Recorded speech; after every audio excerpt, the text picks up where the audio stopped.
The New Mexico sun was not a celestial body, but a physical weight, pressing down on the shoulders of the earth until the ground cracked in protest. It was late August in the year 1878, and the territory was brittle. The wind that swept across the basin carried no moisture, only the fine, alkaline grit that settled into the creases of clothing and the lines of human faces. Eleanor Harper, known to everyone in the valley simply as Nell, stood at the windlass of the ranch well, her boots anchored in the red dust. She was 20 years old, though the sun and the wind had already begun to etch the corners of her eyes with the fine map of a hard life. She leaned her weight against the crank, feeling the resistance of the bucket deep below. The wood of the handle was polished smooth by years of use, yet it still found ways to bite into her palms. Her hands were not the soft, pale hands of the ladies in the fashion plates Aunt Lydia sometimes received from St. Louis. They were brown, strong, and calloused, with fingernails cut short and knuckles reddened by work. She hauled the bucket up, the wet rope groaning against the pulley. When it cleared the lip of the stone casing, she swung it onto the ledge.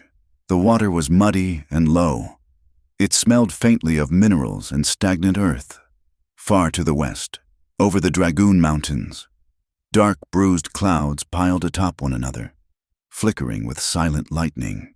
It was a cruel tease. The thunder would roll down into the valley, shaking the window panes of the ranch house, but the rain would evaporate before it ever touched the thirsty soil. Nell wiped her forehead with the back of her wrist, leaving a streak of mud against her skin. She looked out over the Harper grazing land. The cattle were scattered and lethargic, ribs showing through their dusty hides like the staves of a barrel. The herd had thinned by nearly 40 head since winter, lost to sickness, theft, or simply the lack of grass. The vastness of the landscape usually gave her a sense of peace, but today it felt like a cage without bars. The horizon was so far away that it made her own life feel insignificant, her dreams of seeing something beyond this valley shrinking until they were no bigger than the pebbles at her feet. "Eleanor." The voice cracked through the dry air like a whip. Nell sighed, hoisting the water bucket. "Coming. Pa," she called back. Thomas Harper stood on the porch of the main house, a structure of rough-hewn timber and adobe that seemed to be slowly sinking back into the earth. He was a man consumed by the land he tried to tame. His face was a mask of leather and gray stubble, his eyes permanently narrowed against the glare and the worry that gnawed at his gut. He held a ledger in one hand, the pages fluttering in the hot breeze. "This account with Eldridge is past due again," Thomas said as Nell approached, dumping the water into the trough for the horses near the porch. He watched the water splash, counting every drop as if it were coin. "We are going to have to sell the roan mare. I told Luke to see to it, but the boy is nowhere to be found." "Luke is checking the south fence line," Nell said, wiping her hands on her apron. "He took the roan with him. He said the wire was cut near the arroyo." Thomas spat a stream of tobacco juice into the dust. "Cut wire. Probably those savages again. Or rustlers. It makes no difference. We are bleeding to death here. Nell, bleeding dry." The screen door creaked open, and Aunt Lydia stepped out. She was a woman who wore her respectability like a suit of armor, sweating in a high-collared dress despite the heat. She fanned herself with a folded newspaper, her eyes darting between Thomas and Nell. "Mr. Eldridge asked about you again after church on Sunday." "Eleanor," Lydia said, her voice sugary but sharp underneath. "He is a good man. He owns the mercantile free and clear. A woman could do a lot worse than a man with a brick storefront and a steady trade." Nell picked up the empty bucket. "He is 40 years old, Aunt Lydia, and he has wet hands. Security does not care about wet hands," Lydia snapped. "Look around you, girl. Your father is drowning in debt. The army cannot protect us. You are 20. In this territory? That is practically a spinster." "Mr. Eldridge offers a house with glass windows and a cellar full of flour. You would be safe." Safe, Nell thought. That was the word they always used. Safety was the god they sacrificed everything to. She looked at her father, waiting for him to defend her, to say that she was needed here on the ranch, that she was more than just a mouth to feed or a bargaining chip for store credit. Thomas just stared at the ledger. "Think on it." "Nell," he muttered, not meeting her eyes. "We cannot keep going like this. If the bank calls the note in October, we lose everything." Nell turned away, a lump of cold resentment forming in her throat. She walked back toward the barn, the heat shimmering off the ground. She remembered the way her mother used to look at this land, with a kind of terrified awe. Her mother had been soft, a woman of books and piano music, ill-suited for the frontier. The memory hit Nell as it often did, unbidden and sharp. She had been 8 years old. It was a raid, not by the local bands, but a splinter group moving fast toward Mexico. She remembered the sound first, not a war cry, but the thudding of hooves that vibrated through the floorboards. Then the glass breaking, the smell of smoke, acrid and choking. She had hidden in the root cellar, peering through a crack in the floorboards above. She remembered screams, confused and high-pitched. She remembered seeing a silhouette against the burning barn, a tall, powerful figure with long hair, holding a torch. For years, that silhouette had been the monster in her nightmares. The Apache. The enemy. The stories told in town reinforced it. They were savages, godless heathens who killed for sport. But as Nell grew older, the memory had shifted. She remembered now that the figure hadn't thrown the torch at the house, but at the hay wagon. She remembered her mother wasn't killed by the man with the torch, but by a stray bullet from the soldiers who arrived 10 minutes too late, firing wildly into the smoke. But that was a truth her father refused to hear. To Thomas Harper, the Apache killed his wife, and that was the stone foundation of his hate. Nell entered the barn, the shadows offering a brief respite from the sun. She began to fork hay for the milk cow, the rhythmic motion soothing her anger. Suddenly, the dogs outside began to bark, a frantic, aggressive sound that signaled strangers. Nell dropped the pitchfork and ran to the barn door. On the northern ridge, silhouetted against the blinding white sky, sat a line of riders. There were 6 of them. They sat their ponies with a stillness that made them look like statues carved from the rock itself. "Luke!" Thomas shouted from the house. Nell looked toward the south pasture. Luke was galloping back, dust kicking up behind the roan mare. He was 18, full of a restless, dangerous energy that came from trying to be a man in a world that treated him like a boy. He slid the horse to a halt near the porch and tore the Winchester rifle from its scabbard. "Don't shoot!" Nell screamed. Running across the yard, Luke had the stock against his shoulder, aiming at the ridge. Thomas was on the porch now, clutching a shotgun, his face pale. "They are just watching." "Luke," Thomas said, his voice trembling slightly, "if you fire, you will bring the whole nation down on us. They are scouting us." Luke spat, his finger tightening near the trigger. "Looking for holes in the defense. I say we drop one and teach them a lesson." "Put it down," Thomas ordered, though he didn't lower his own weapon. Nell stopped in the middle of the yard, her heart hammering against her ribs. She looked up at the ridge. The distance was significant, perhaps 300 yards. But the air was so clear she felt she could see the features of the lead rider. He rode a paint horse with a dark mane. He wore a simple calico shirt, dusty and faded, and a strip of red cloth tied around his forehead. He was not looking at the cattle. He was not looking at the guns in Luke and Thomas's hands. He was looking at her. It was a gaze that felt physical, traversing the dry air between them.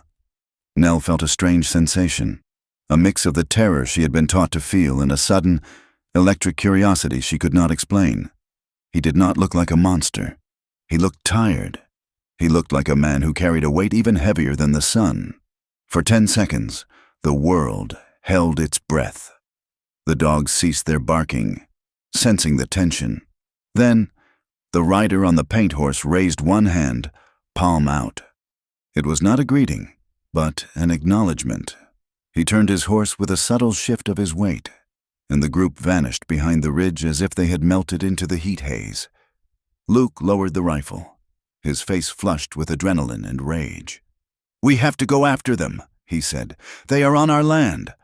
"Let them go," Thomas said, leaning heavily against the porch rail. "We don't have the ammunition for a war. Luke, not today. That night, the tension followed them into town. The Harper Ranch lay 5 miles from the settlement of Senado Creek, a collection of false-fronted buildings clinging to the edge of the military road. Nell worked 3 nights a week at the saloon and dining hall, serving stew and whiskey to supplement the ranch's failing income. It was work Aunt Lydia despised, calling it common. But the $3 a week bought flour and coffee. The saloon was thick with tobacco smoke and the smell of unwashed bodies. Men crowded the tables, ranch hands, drifters, and a group of soldiers from Fort Gannon nearby.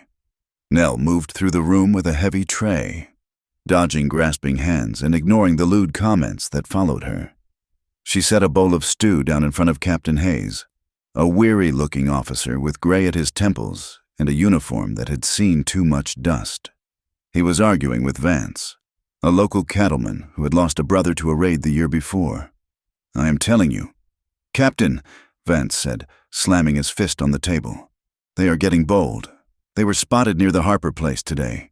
If the army won't clean them out, we will form a militia and do it ourselves." Hayes took a slow sip of his beer. He looked exhausted.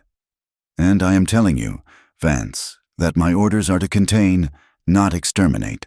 The warmongers in Washington want a treaty, not a massacre. Every time you hotheads go out and take a potshot at an Apache, you make my job impossible.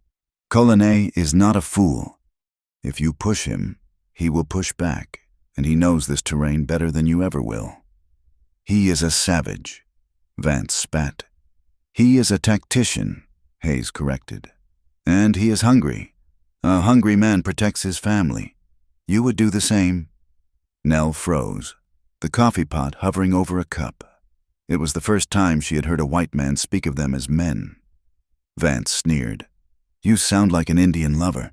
Hayes, maybe you should go live in a wickiup.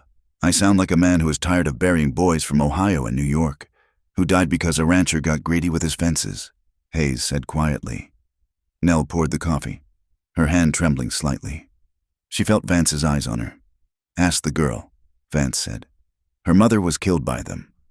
What do you think, Nell? Should we make peace with the animals who burned your barn?" The room went quiet. Nell felt the weight of 30 pairs of eyes. She thought of the silhouette on the ridge, the tired set of his shoulders. "I think," she said, her voice low but clear, "that there has been enough dying. On both sides." Vance laughed, a harsh, barking sound. A woman's answer, soft. "That softness will get you killed. Girl." A few days later, the softness vanished. The heat had not broken. Luke, brooding and humiliated by his father's inaction, had been spending time with Vance's eldest son, a boy named Caleb. They were young, full of whiskey and the toxic stories of the older men. It happened on a Tuesday. Nell was in the kitchen kneading dough when the sound of galloping horses thundered into the yard. She ran out to see Luke sliding from his saddle. He was pale, his shirt torn, streaks of blood on his sleeve that did not look like his own. "Get inside!" Luke screamed, his eyes wide with panic. "Get inside and load the guns!" Thomas came running from the corral. "What have you done, boy?" Luke collapsed onto the porch steps, gasping for air. "We saw a scouting party, just 3 of them. Down in the Box Canyon. Caleb said we could spook them, make them run." Thomas grabbed Luke by the collar and hauled him up. "What did you do?" "We fired." Luke sobbed. "We just wanted to scare them, but they fired back. They were waiting. They were everywhere." "Where is Caleb?" Nell asked, her hands covered in flour, dread pooling in her stomach. Luke looked at her, his eyes hollow. "He didn't make it out of the ravine. I left him. I had to leave him." The silence that followed was heavier than the heat. Luke had started a war. By the next afternoon, the repercussions arrived. Caleb's body had been recovered by the army, along with the body of a young Apache man found nearby. The town was in an uproar. The colonel at Fort Gannon declared that the truce was broken. He sent word that a full campaign would launch as soon as the weather cooled enough to move the heavy supply wagons. He blamed Colonel's band for the escalation, but Colonel did not wait for the weather to cool. 2 days after the skirmish, at dusk, the crickets suddenly stopped singing. Nell was on the porch, watching the purple shadows stretch across the yard. The air changed. It became charged, electric. Thomas came out, holding his shotgun. "Stay behind me," he whispered. They emerged from the twilight like ghosts. Not 3 riders this time, 50. They lined the ridges surrounding the ranch house, a semicircle of silent judgment. They were painted for war, strips of black and yellow across their chests, lances and carbines in hand, but they did not attack. They simply sat there, their horses stamping softly in the dust. The sheer number of them was overwhelming. If they charged, the Harper Ranch would be ash in 10 minutes. Then, the center of the line parted. The rider on the paint horse rode forward. He carried no weapon in his hands. Instead, he held a long stick with a piece of white cloth tied to the end. "It is a parley," Thomas whispered, lowering the shotgun an inch. "He wants to talk." Captain Hayes, who had been patrolling nearby and had ridden hard to the ranch when his scouts spotted the movement, stepped out from the barn shadows. He was flanked by 2 sergeants. "I will handle this." "Harper," Hayes said, "keep your weapon down." Colonel rode until he was 20 paces from the porch. Up close, he was terrifying and magnificent. His face was broad, with high, sharp cheekbones and eyes that seemed to hold the darkness of the deepest canyons. He wore a necklace of bone and silver, and his chest was bare save for a leather vest. He looked at Hayes, then at Thomas. Finally, his eyes flickered to Nell, who stood in the shadow of the doorframe. A young man riding beside him spoke in halting English. "Colonel speaks," the translator said. "He says the blood spilled was not of his choosing. The boy who died was his nephew." Captain Hayes stepped forward. "Your men killed a settler. Colonel, the army cannot ignore this. You must surrender the men responsible." The translator spoke to Colonel in the guttural, flowing Apache tongue. Colonel listened, his face impassive. He replied in a low, resonant voice that seemed to vibrate in the ground. The translator turned back to the white men. "He says the white boy fired first. It was self-defense, but Colonel wishes for no more war. The winter comes. His people need to hunt, not fight. He offers restitution. He has 30 head of cattle taken from the Mexicans in the south. He will give them to the father of the dead white boy. A life for a life. A trade." Hayes shook his head. "I cannot accept that. The colonel wants a surrender. You must go to the reservation at San Carlos. There is no other way." Colonel's eyes hardened when the translation came. He spoke sharply. "He says San Carlos is a place of death," the translator said, his voice trembling. "The water is bad. The people die of fever. He will not take his children there." "Then we fight," Hayes said heavily. "I am sorry." Colonel sat silent for a long moment. The warriors on the ridge shifted their grips on their weapons. Luke, peeking through the shuttered window, made a sound of pure fear. Colonel spoke again. This time, his voice was different, softer, yet with the weight of iron. He pointed to the ranch house, he pointed to the land, and then he pointed to Nell. Thomas stiffened. "What is he saying?" The translator looked uncomfortable. He glanced at Nell, then at the ground. "He says there is another way to make peace, a way the old ones used, a bridge between enemies. Speak plain, man," Thomas barked.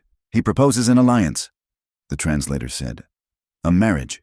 He says if he takes a daughter of the white men into his tent, and she becomes the mother of his children, then the blood is mixed. You cannot kill his people without killing your own kin. He says this will stop the war. He says he will take the woman there." The translator pointed a shaking finger at Nell. The silence that fell over the yard was absolute. The wind died. The cattle stopped lowing. Thomas Harper's face turned purple. "You tell him to go to hell. I would sooner see her dead." Hayes looked at Thomas, then at the 50 warriors on the ridge. He looked at the dry, indefensible ranch house. "He is offering a political alliance." "Harper," Hayes said quietly. "It is medieval, but it would stop the campaign. Get off my land," Thomas hissed at Hayes, "and tell him to leave before I empty this gun." Colonel did not need a translation for the tone. He looked at Thomas with cold disdain. Then he looked at Nell. She felt pinned by his gaze. It was not a look of lust. It was a look of assessment. He was measuring her strength. He was asking a question without words. He saw the poverty of the ranch, the fear in her father, the desperation in her brother. He saw the trap she was already in. Colane spoke one final sentence in English, the words heavily accented but distinct. "Think," he said. He turned his horse. At his signal, the 50 warriors turned as one. They did not gallop away.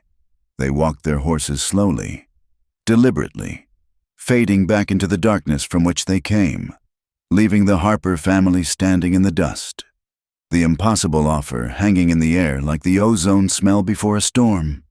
Nell stood gripping the doorframe, her knuckles white. She looked at the empty ridge, her heart beating a rhythm that felt like a war drum. She knew, with a terrifying certainty, that the decision had already been made. The world she knew had just ended. The only question now was whether she would survive the new one. The news of Colane's offer traveled through Sonado Creek like a fever, moving from the saloon to the church pews, and finally out to the scattered homesteads where men plowed dust and prayed for rain. At first, it was treated as a grim joke. Men leaned against the bar rail, wiping beer foam from their mustaches, and laughed until they coughed. The idea that a savage, a man who painted his face and lived in the rocks like a coyote, would demand a white bride was absurd. It was an insult so profound that some argued they should ride out and hang him for the suggestion alone. But as the laughter died down, a cold silence took its place. The drought had not broken. The army supply wagons were late, and everyone knew that if the colonel launched his campaign, the Apache would not stand and fight in open battle. They would scatter. They would raid isolated cabins. They would burn the wheat fields and cut the telegraph wires. The valley would bleed, and Sonado Creek would be nothing more than another ghost town on a map of the territory. In the dim light of the Harper parlor, the laughter of the town felt very far away. Captain Hayes sat in the high-backed armchair, his hat resting on his knee. He looked older than his 40 years. The lines around his mouth were deep, etched by command and compromise. Thomas Harper poured whiskey into 2 glasses with a shaking hand. The clink of the bottle against the rim was the only sound in the room. "It is madness," Thomas said, his voice thick. "You cannot ask this of me. Captain, she is my daughter." Hayes took the glass but did not drink. "I am not asking. Thomas, I am telling you the reality of our position. The colonel wants a victory, but he does not have the men to guarantee the safety of this valley. If Colane goes to war, he will start here. Your ranch is the first line. Your cattle are the first to be slaughtered. Your son." Hayes let the sentence hang in the air. He did not need to finish it. They all knew Luke was reckless, a boy trying to fill a man's boots and likely to die in them. "We have a chance to buy a peace that the government cannot afford." Hayes continued softly. "Colane is a man of his word. If he binds himself to this family, he binds himself to the peace." Thomas stared into his whiskey. The amber liquid trembled. "Why us?" Thomas whispered. "Why Eleanor?" "Because you are here," Hayes said, his voice devoid of pity. "Because you are vulnerable, and because, quite frankly, you have the most to lose. If this war starts, the bank will not wait for the smoke to clear before they foreclose. You are a drowning man. Thomas, this is a rope." Thomas squeezed his eyes shut. He saw the ledger with its red ink. He saw the fence lines he could not afford to mend. He saw the grave of his wife on the hill, the earth dry and cracked over her bones. Fear, cold and familiar, coiled in his gut. He realized with a sick jolt that he was considering it. He was weighing his daughter's life against the deed to the ranch, and the scale was tipping. In the kitchen, Nell stood by the wood stove, her hands gripping the iron edge until her palms burned. She could hear every word. The walls of the house were thin, and the men did not bother to lower their voices. She felt a sensation of drowning, the air in the room too thick to breathe.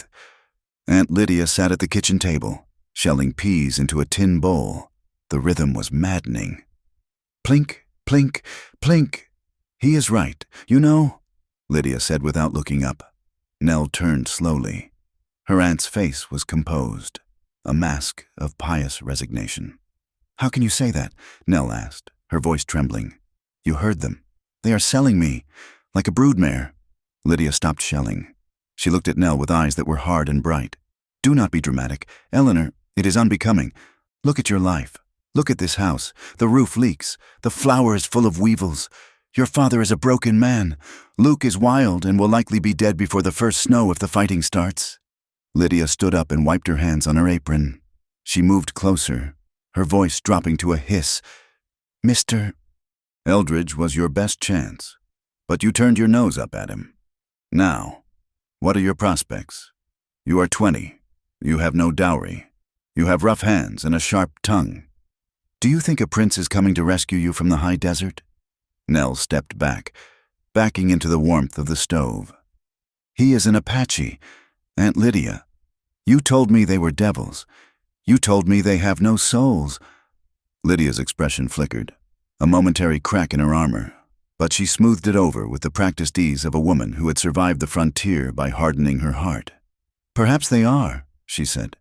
Or perhaps they are just men. It does not matter. The Bible tells us that a woman's duty is to her family. Think of it as a sacrifice. Eleanor, a noble one, like Esther going to the king of Persia. You could save this ranch. You could save Luke. Is that not worth more than your pride? Nell felt the trap snap shut. It wasn't the soldiers or the Apache who had cornered her. It was her own blood.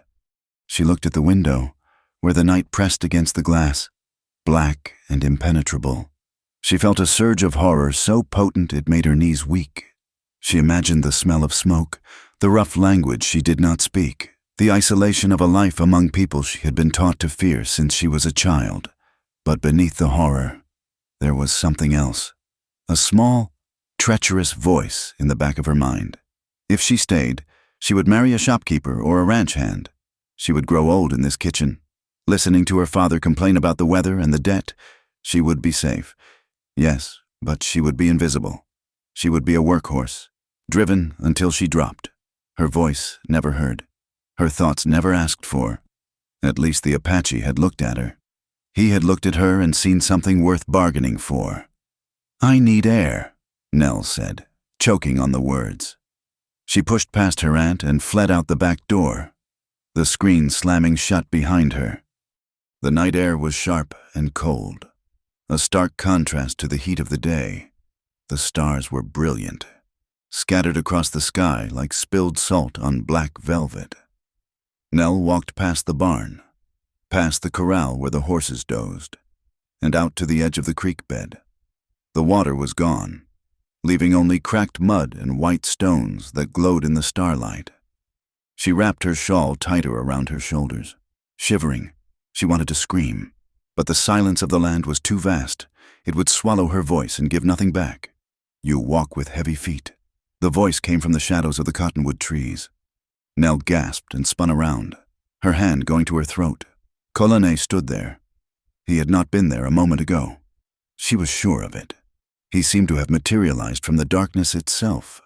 He was not painted for war tonight.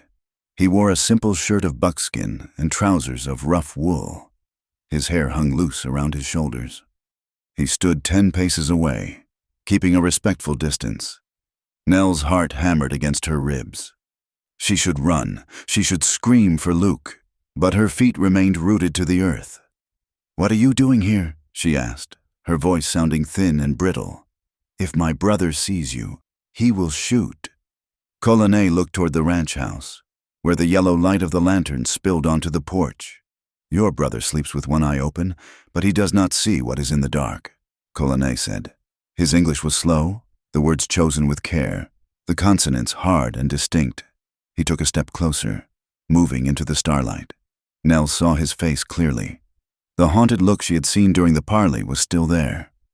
It was in the set of his jaw, the deep lines around his eyes. He did not look like a conqueror. He looked like a man who had walked a very long road. Why did you ask for me? Nell demanded. The anger gave her courage. Why not cattle? Why not guns? Colonne looked at her, his dark eyes unblinking. Cattle die, he said simply. Guns break. He looked out at the dry creek bed, his profile sharp against the stars. I had a wife. He said, her name was Esant. She was good. She laughed much. Nell waited. The breath caught in her throat. The soldiers came 3 winters ago. Colonel continued, his voice devoid of emotion, which made the words worse. We were moving to the high ground. They fired into the canyon. She was carrying our son. They are both in the ground now. Nell felt a cold chill that had nothing to do with the wind. She remembered the stories she had heard, the army reports of victories against hostile bands. She had never thought about who was on the receiving end of those bullets. I am sorry, she whispered. Colonel turned back to her. He did not want her pity. I do not tell you this for sorrow. He said, I tell you because you must know. I do not want a white woman in my tent to boast. I do not want a servant. Then what do you want? Nell asked. He gestured to the land around them, the vast, empty, brutal landscape that held them both. I want the dying to stop, he said. My people are tired. We run and we run, but the fences keep coming. The soldiers keep coming. If I fight, we die. If I surrender to the agency, we die slowly. The spirit goes out of us. He stepped closer, close enough that she could smell the wood smoke and sage on his clothes, close enough to see the pulse beating in his throat. But if we are joined, he said, his voice dropping low, if the blood of the white man and the Apache are mixed, it is a tie they cannot cut. Your father will not let the soldiers kill his daughter's husband. My people will not kill the kin of their leader's wife. It is a wall we build together. Nell looked up at him. He was offering her a marriage of politics, cold and practical. Yet, there was a desperate honesty in his eyes. He was trusting her with the survival of his people. He was placing his life and the lives of his remaining kin in her hands. It is a hard life, Colonel said, watching her face. The mountains are cold. The food is not like your house. You will work. You will be afraid. I am already afraid, Nell said. Her voice surprised her. It was steady. I am afraid every day. I am afraid of the bank. I am afraid of the drought. I am afraid of shrinking until I am nothing but a shadow in my father's house. Colonel studied her. For the first time, the corner of his mouth lifted slightly, a ghost of a smile. You have the eyes of one who sees far, he said, like a hawk. He reached out, his hand hovering for a moment before he slowly, deliberately, touched the tips of his fingers to her shoulder. It was a test, a question. Nell did not flinch. The heat of his hand seeped through her shawl. It was a human touch. It was not the grasping hand of a drunk in the saloon, nor the dismissive pat of her father. It was an acknowledgement of her reality. I will not force you, Colonel said, pulling his hand back. If you say no, I will ride away. The war will come, but I will not take you screaming. Nell looked at the ranch house. She saw the silhouette of her father pacing past the window. She saw the smallness of it, the suffocating, dusty smallness. Then she looked at Colonel. She saw the danger, she saw the hardship, but she also saw a horizon that did not end at the fence line. Wait here, she said. She turned and walked back to the house. She did not run. She walked with a new rhythm, her boots striking the earth with purpose. When she entered the kitchen, the conversation stopped. Thomas looked up from his whiskey, his eyes red-rimmed and fearful. Aunt Lydia paused with a bowl of peas. Captain Hayes stood up. Sensing the change in the air, Nell stood in the center of the room. She felt tall. I will do it, she said. Thomas let out a breath that was half a sob. Eleanor, I will do it, Nell repeated, her voice cutting through his weakness.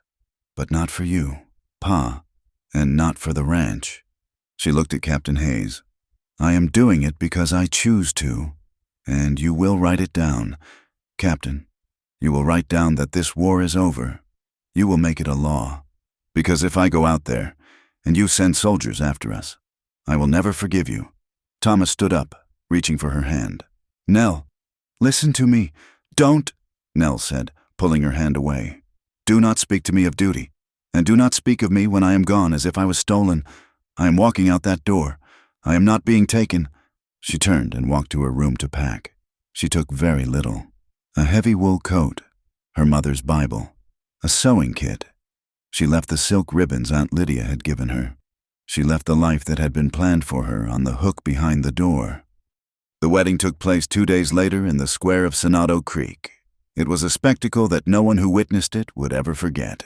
The sun beat down with a vengeance, bleaching the colors from the world. The town was packed. Settlers had ridden in from miles around, drawn by the morbid curiosity of seeing a white woman given to the tribes. Soldiers from the fort lined the street, their carbines held at port arms, their faces sweating under the brims of their kepis. Nell stood on the steps of the small wooden church. She wore her best dress, a plain blue cotton that had been patched at the hem. She refused to wear a veil. She wanted to see them. She wanted to see the faces of the people who had called her neighbors. Colonel stood beside her. He had not dressed in white man's clothes. He wore his buckskins, clean and brushed, and a single eagle feather in his hair. He stood tall, ignoring the whispers, the pointing fingers, the palpable hatred that radiated from the crowd like heat from a stove. The preacher, a young man named Reverend Sallow, was terrified. His hands shook so badly that the pages of his Bible rustled audibly. He stumbled over the words, rushing through the liturgy as if speaking the holy words too slowly would invite lightning to strike him down. Do you, Colonel, take this woman. Colonel did not look at the preacher. He looked at Nell. I take her, he said, his voice carried to the back of the crowd. And do you? Eleanor Harper, I do. Nell said, there were no rings. The Apache did not use them. Instead, Colonel reached into a pouch at his belt. He pulled out a necklace. It was simple, strands of leather braided together, strung with dark glass beads and a centerpiece of polished white bone, carved with intricate geometric lines. He stepped forward and placed it over her head. The bone settled against her collarbone, cool and heavy. It felt ancient. It felt permanent. From the crowd, a voice rang out. She's wearing dog bones now. Laughter rippled through the onlookers, nervous and cruel. Nell stiffened, her cheeks burning with a flush of shame and anger. She looked into the crowd and saw the faces of men she had served coffee to, women she had sat beside in church. They were sneering. They were spitting into the dust. To them, she was no longer Nell Harper. She was something other. She had crossed a line that could not be uncrossed. Just look at her, a woman whispered loudly. She's disgraced her mother's memory. Nell felt tears prick her eyes, hot and stinging. She wanted to shout at them. She wanted to tell them she was doing this for them, for their safety, for their ungrateful hides. Then she felt a hand on her arm. Colonel was looking at her.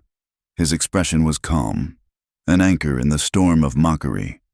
He did not speak, but his eyes said, "They do not matter. We are here. They are there."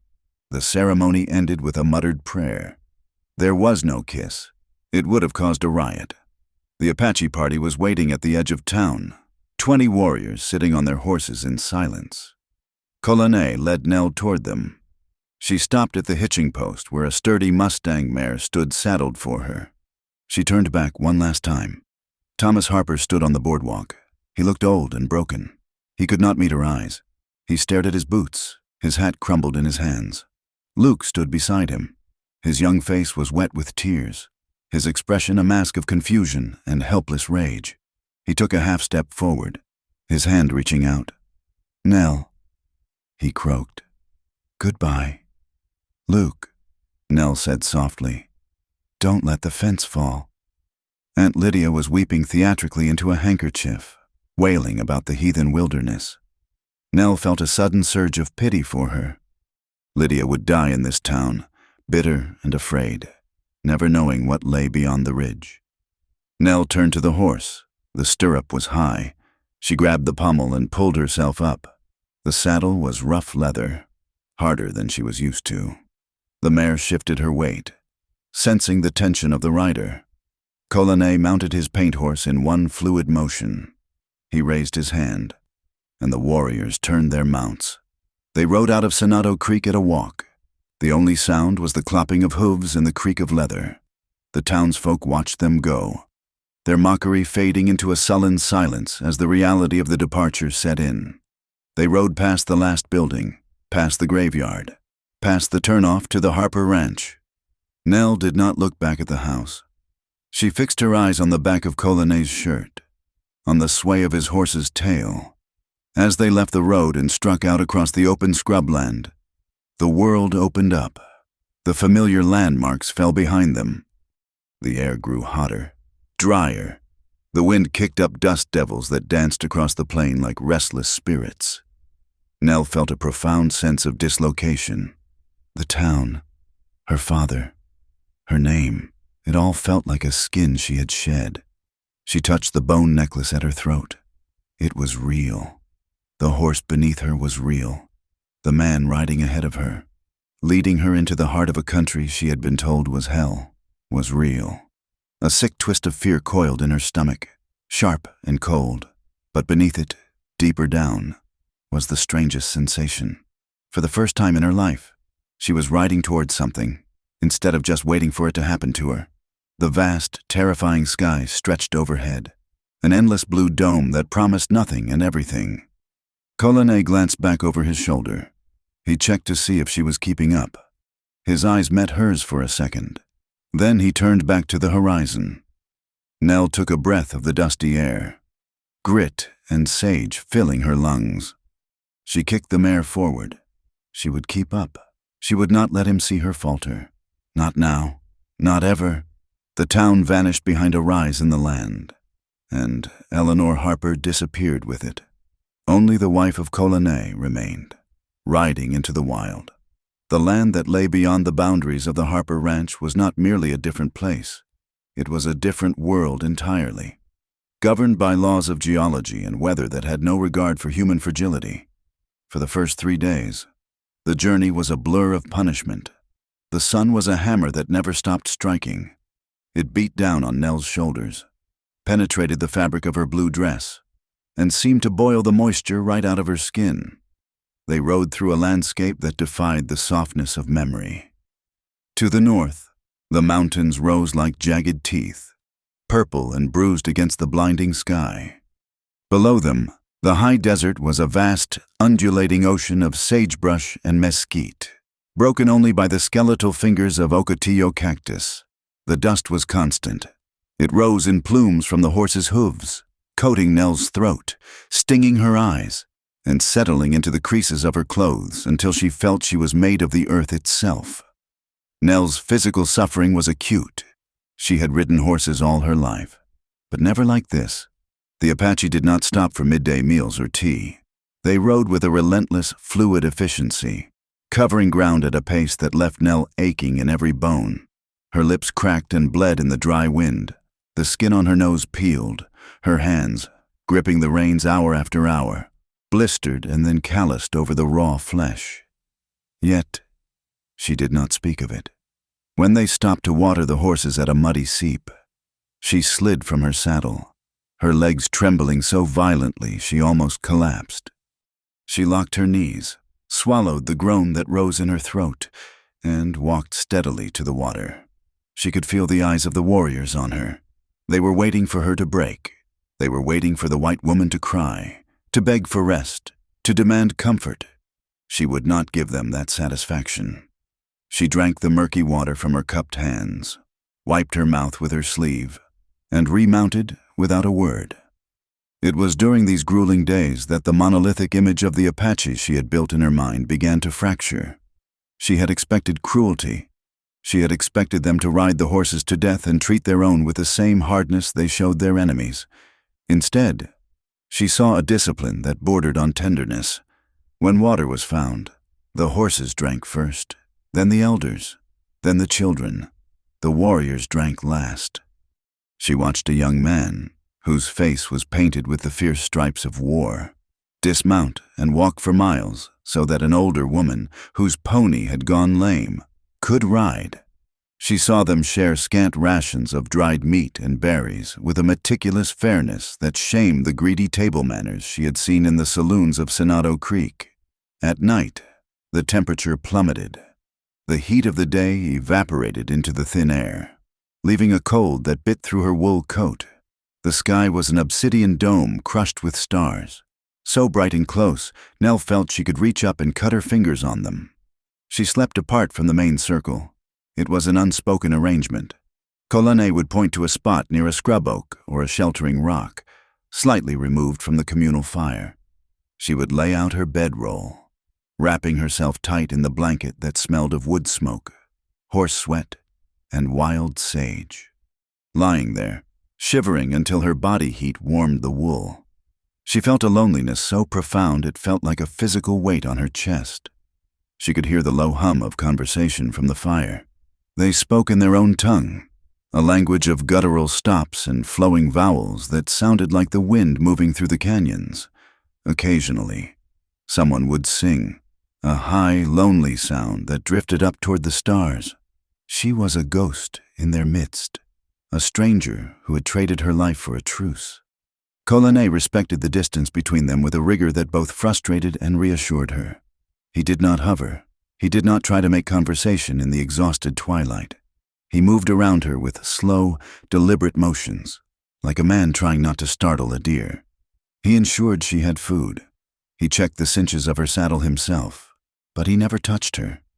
His eyes would find hers across the firelight, dark and unreadable, acknowledging her presence before sliding away to watch the perimeter. It was on the fourth afternoon that the sky turned the color of a bruise. The wind died suddenly. The silence that followed was heavy, pressurized. The birds, which had been scarce to begin with, vanished. Colane shouted a command, his voice cutting through the stillness. The column of riders halted instantly. He pointed to the west. A wall of darkness was consuming the horizon. It was not rain, it was earth. A dust storm, massive and towering, was rolling across the plains, swallowing the mountains, the sun, and the world itself. "Cover your faces," Colane shouted in English, wheeling his horse toward her. "Get down!" Nell struggled with her horse. The mare, sensing the barometric drop, reared, her eyes rolling white with panic. Nell lost her stirrup.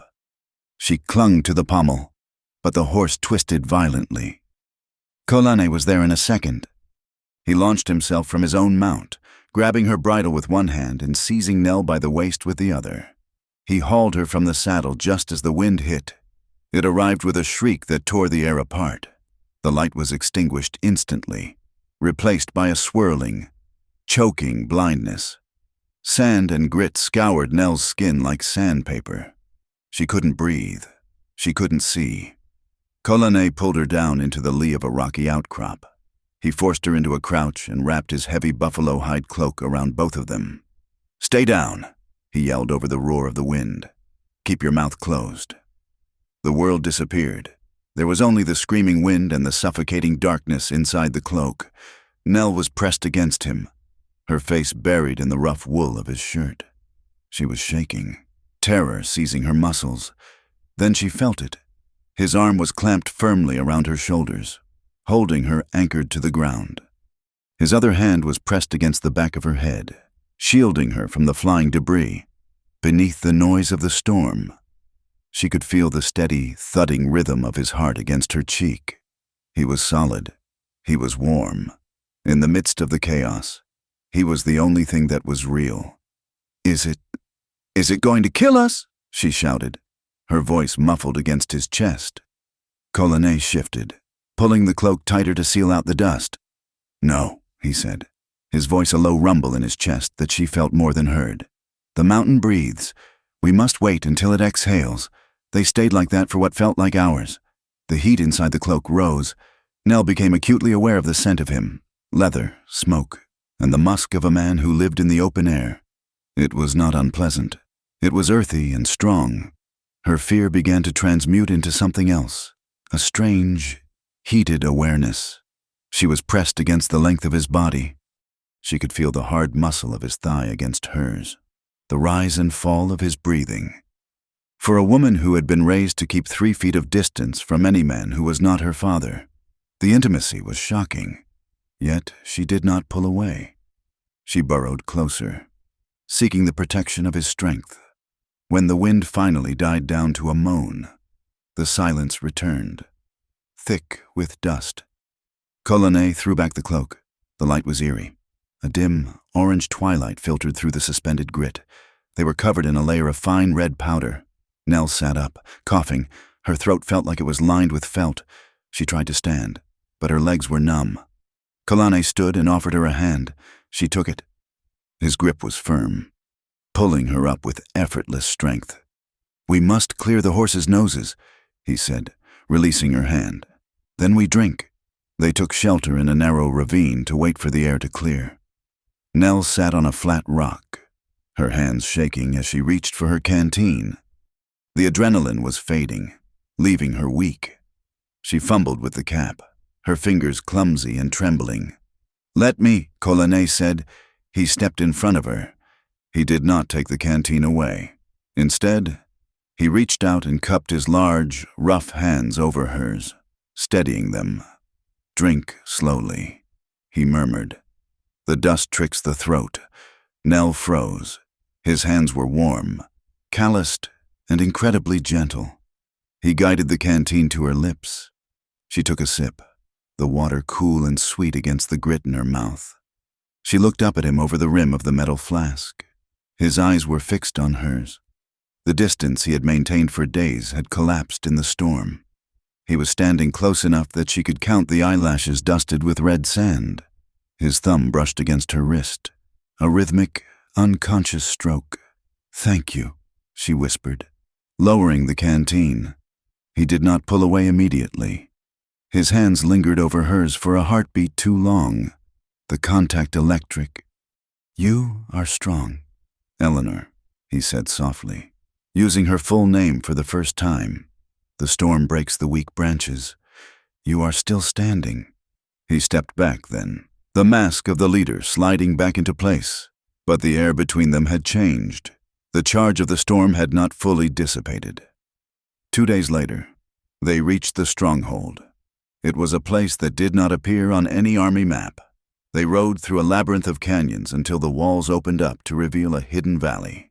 It was a natural fortress, ringed by sheer red cliffs that glowed like embers in the afternoon sun. A stream cut through the center of the valley, lined with cottonwoods that flashed gold and green.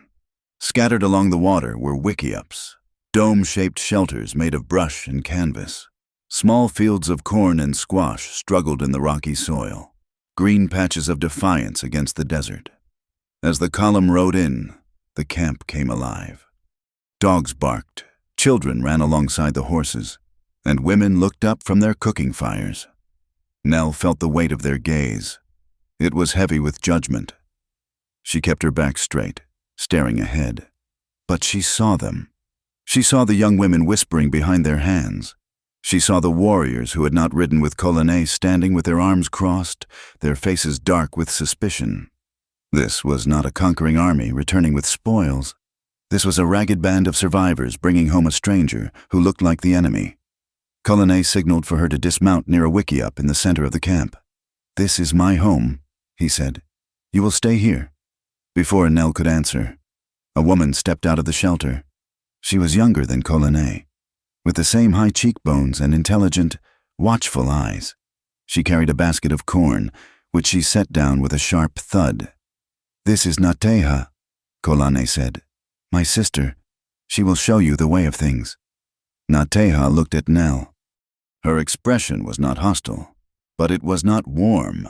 It was the look one gives a tool that might be useful or might break in the hand. "She does not speak Apache," Nateha said to her brother in English, her accent thick but understandable. "She is soft. She will burn in the sun." "She is my wife," Colonne said, his voice leaving no room for argument. "Teach her." He turned and walked toward the council fire, leaving Nell standing alone with the woman. Nateha sighed, a sound of long-suffering patience. "Come," she said to Nell. "Standing there catches no rabbits. We have work." Nateha became Nell's anchor and her tormentor. She was a demanding teacher. She did not explain things twice. She taught Nell how to grind corn using the heavy mano stone until Nell's shoulders screamed in protest.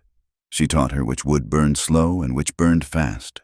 She taught her the words for water, for fire, for hunger. Two, Nateha would say, pointing to the stream. Two, say it. Two. Nell repeated. Kon, Nateha said, pointing to the fire. Kon, through the monotony of the chores. Nateha began to weave a tapestry of history. She did not give speeches. She dropped facts like stones into a pool. My husband died at the river, she said one afternoon while they were scraping a deer hide. The soldiers said it was a battle. He was fishing. He had no gun. Another day, pointing to a scar on her arm. This was from the long walk. They made us walk to the place of bad water. The rocks cut our feet. If we stopped, they hit us. Nell listened. She soaked it in. The vague rumors of injustice she had heard in town were replaced by the sharp, specific details of suffering. She began to understand the anger she saw in the eyes of the men like Takon, a warrior who watched her with open hatred whenever she crossed the camp. One evening, a week after their arrival, Nell walked to the stream to wash the dust from her face. The sun was setting, painting the cliffs in shades of violet and blood orange. She knelt by the water, splashing the coolness onto her skin. When she looked up, Kolane was standing on the opposite bank. He crossed on the stepping stones, moving silently. He stood beside her, looking down at the water. Nateha says you work hard. He said, she is a hard teacher, Nell replied, wiping her hands on her apron. Kolane sat down on a large flat rock. He gestured for her to sit nearby. Do you regret it? He asked. The question was sudden, stripping away the pleasantries. Nell looked at him. She thought of her father's ranch, the dry well, the crushing debt. She thought of the fear she had felt every night. Then she looked at the camp behind her. It was poor. It was dangerous. She was an outsider, but she was alive, and she was awake in a way she had never been before. I am afraid, Nell admitted. I am afraid of the winter. I am afraid of the soldiers coming. I am afraid I will never fit in here. But do you regret coming? Kolane pressed, his dark eyes searching her face. Nell shook her head slowly. No, she said. If I had stayed, I would have been safe, but I would have watched you die. I would have watched Luke die, and I would have hated myself. Kolane looked away, toward the cliffs. I am glad, he said softly. The silence that stretched between them was not empty. It was filled with the humming of insects in the grass and the rush of the water. Nell watched him. She saw the way the tension held his shoulders, the constant vigilance that defined his life. But here, in the twilight, away from the eyes of his people, he seemed to exhale. She noticed the line of his throat, the strength of his forearms resting on his knees. A heat rose in her cheeks that had nothing to do with the sun. She wondered what it would be like to touch him again, without the excuse of a storm. 2 nights later, the mood in the camp shifted. A hunting party returned with 2 elks. It was a windfall. The lean times were held at bay for a few days. Fresh meat was roasted over the great central fire. The smell was rich and intoxicating. Drums began to beat, a steady, rhythmic pulse that seemed to align with Nell's own heartbeat. The people ate, and then they told stories. An elder stood by the fire, his voice rising and falling, acting out a tale of Coyote the Trickster. The children laughed. Even the warriors smiled. Nell sat on the periphery, eating a strip of roasted meat. She caught only fragments of the language, words for mountain, bear, foolish. But she understood the laughter. She understood the shared relief of survival.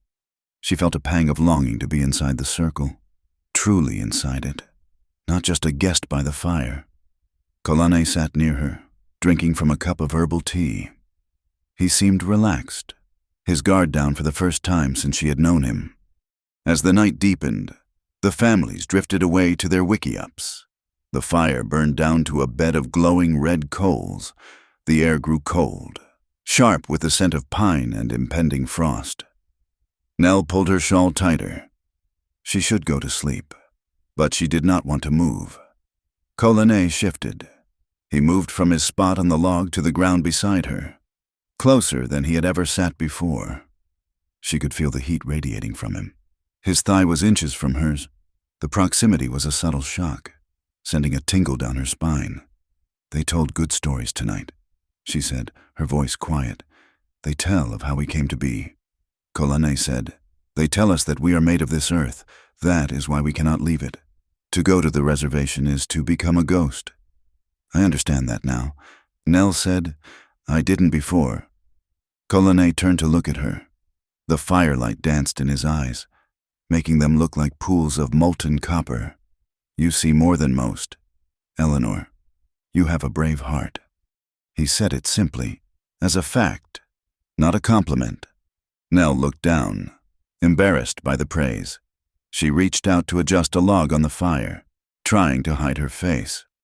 As she moved, the log shifted, and a pocket of sap exploded. A spray of sparks flew up. One of them, a bright orange ember, landed on the tender skin of her inner wrist. Nell hissed in pain and jerked her hand back. Colane moved instantly. He caught her hand in his. "Be still," he commanded gently. He brought her wrist up to his face. He didn't brush the ash away roughly. Instead, he blew on the burn, a cool, steady stream of air. The sensation was shocking. His breath was cool on her skin, but his hands were hot.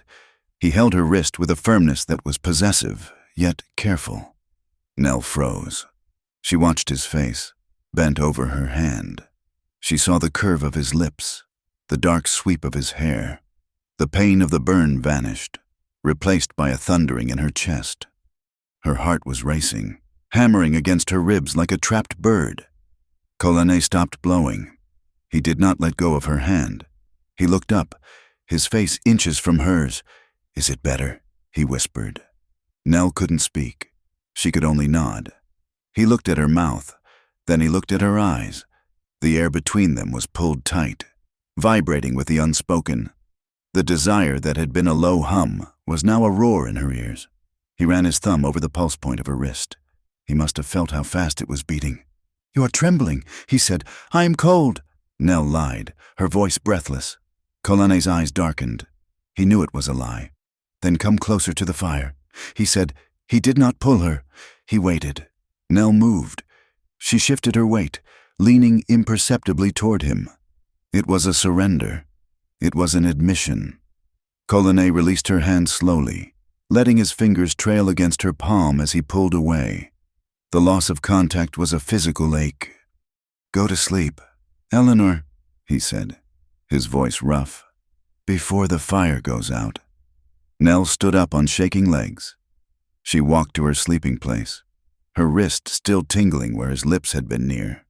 She lay down in the dark, staring at the canvas roof of the wickiup, listening to the wind and knowing that the safety of distance was gone forever. The season turned with the slow, inevitable grinding of the earth. The relentless heat of late summer broke, giving way to an autumn that painted the high country in startling brilliance. The cottonwoods along the stream turned a vibrant, shaking gold, standing like torches against the red cliff walls. The air grew crisp, carrying the scent of pine pitch and wood smoke, and the mornings brought a rim of frost to the water bucket that Nell had to break with a stone before she could wash. Time was no longer measured in hours or the ticking of a clock on a mantelpiece. It was measured in the sun's arc, the length of the shadows, and the daily struggle for calories. Nell's hands, once raw and blistered, had hardened. Her palms were calloused, her fingernails cut short and stained with the dye of walnuts and the dust of the grinding stone. She had learned to scrape a hide without tearing it, a task that made her arms ache and her stomach churn at the smell of raw flesh. But she did it until Nateja nodded in silent approval. She learned to spot the difference between the edible roots and the poisonous ones, and she learned that silence was often a better answer than speech. She had earned a place. It was a small place, fragile and contested, but it was hers. When she walked to the stream to fetch water, the children no longer stopped their games to stare at her with wide, fearful eyes.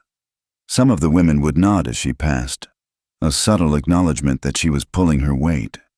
She was no longer just the white stranger.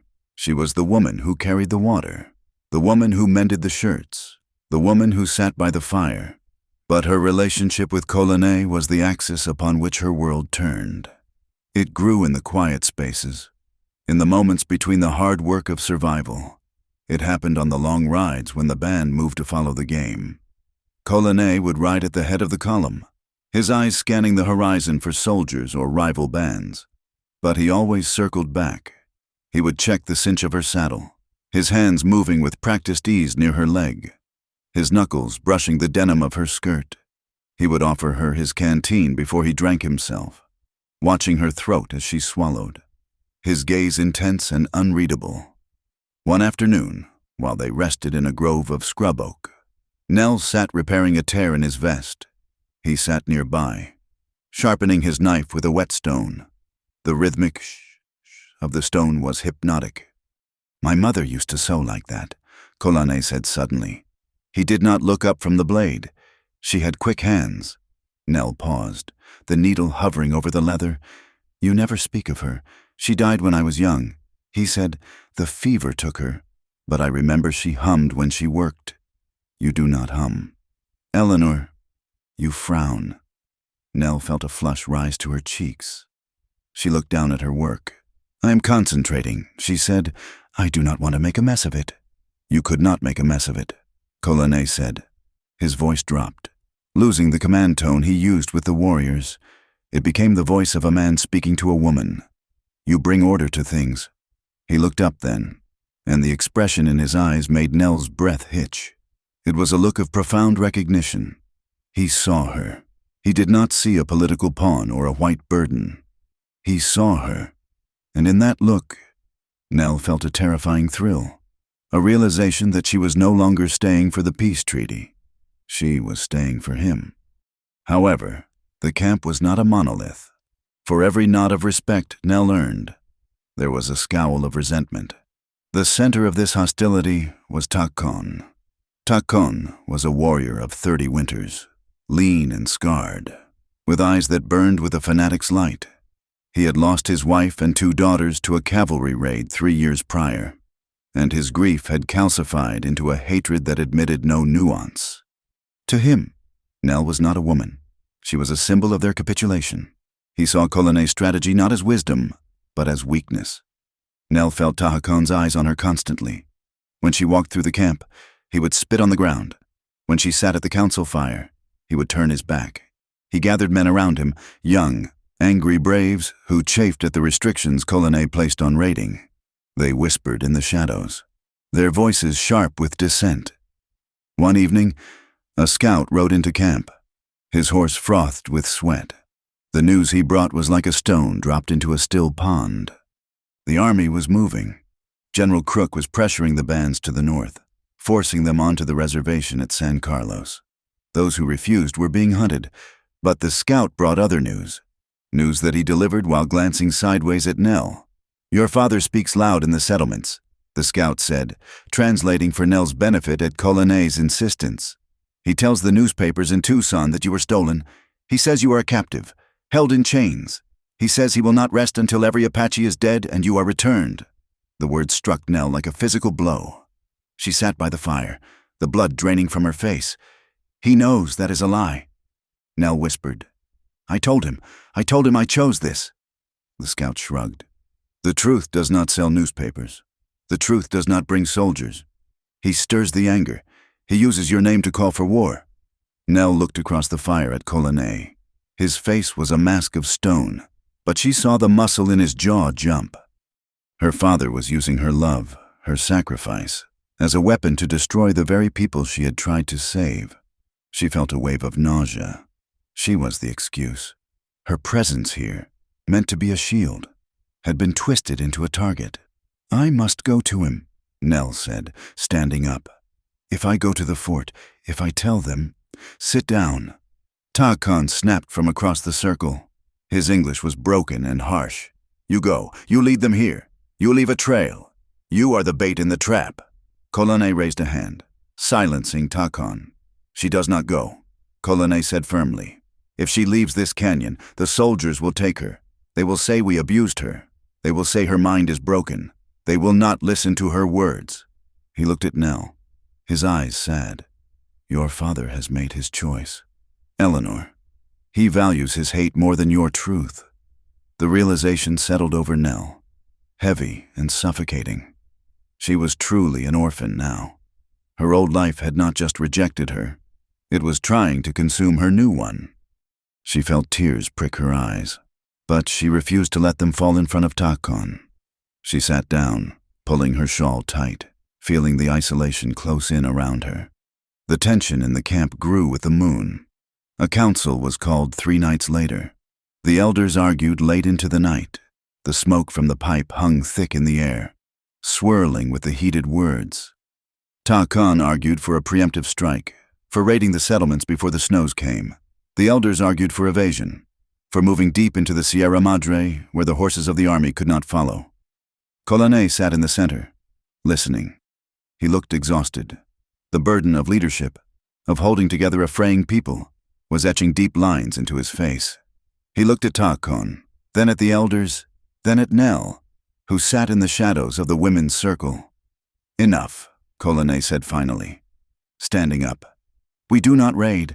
We do not give them the excuse they want. We prepare to move. We go south. He turned and walked out of the council ring, into the darkness. Nell hesitated only a moment. She stood and followed him. She found him on a high ridge overlooking the valley. The campfires below looked like fallen stars, mirroring the vast, glittering expanse of the Milky Way above. The wind up here was cold, biting through her layers. But Colonel stood with his chest bare to the night, as if he welcomed the chill. He did not turn when she approached. He knew her step. They want blood, he said quietly. Takon wants to wash his grief in it. He thinks I am weak because I do not give it to him. He is wrong, Nell said. She stepped up beside him. You are the only thing keeping them alive. Colonel turned to look at her. The starlight silvered the planes of his face. And you, he asked, what am I keeping you from? Everything, Nell said. You are keeping me from a life that was suffocating me. Colonel let out a long breath, a plume of white in the dark air. I have tried to be honorable. Eleanor, I have tried to keep the promise I made to myself. I told myself I would not touch you until you were truly one of us. I told myself I would not take what was not freely given. He took a step closer. The space between them seemed to charge with electricity. But it is hard, he whispered. It is the hardest thing I have ever done, to sleep 10 paces from you, to watch the wind in your hair and keep my hands at my sides. Nell's heart began to hammer against her ribs. The confession hung in the air, raw and vulnerable. This was not the stoic leader. This was the man beneath the paint. I have thought of you too, Nell confessed, her voice barely a whisper, at night. When the fire dies down, I think about your hands. I think about how you held me in the storm. She looked up at him, her eyes wide and honest. I was afraid of you once. Nell said, I was afraid of everything out here, but I am not afraid of you anymore. I am only afraid of losing you. Colonel reached out. His hand trembled slightly as he touched her cheek. His thumb traced the line of her jaw, his skin rough and warm against hers. You are dangerous, he murmured. More dangerous than the soldiers. You make me want to live.